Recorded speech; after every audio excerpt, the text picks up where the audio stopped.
Темата, която искаме да повдигнем, е изключително важна и тревожна, защото засяга развитието на мисленето и навиците на децата още от ранна възраст. Става въпрос за така наречените машинки за игра с награди, често срещани по молове, улици, магазини и увеселителни центрове. Те приличат на безобидни атракции, но в същността си изграждат механизми, които силно наподобяват хазарт. Какво представляват тези машинки? Те са устройства, които изглеждат забавно и невинно, например с играчки, топчета, плюшени награди или ловене с механична ръка.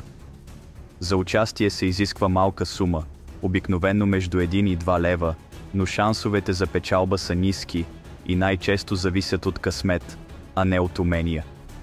Защо са проблем? Психологически ефекти върху децата. На първо място те формират хазартно мислене още в ранна възраст. Детето влиза в цикъл. Плащам, след това опитвам, губя, пробвам пак. Може би ще спечеля. Това поведение е почти идентично с хазартната зависимост при възрастни. Рисков залог, надежда, загуба, нов залог. Изграждат илюзия за контрол. Машинките създават впечатление, че с малко повече тренировка или по-точен момент можеш да спечелиш.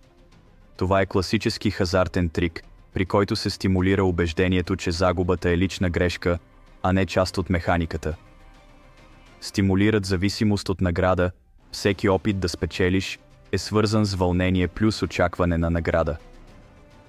С времето мозъкът на детето се обучава да свързва удовлетворение с паричен материален риск, а не с усилие, умение или знание.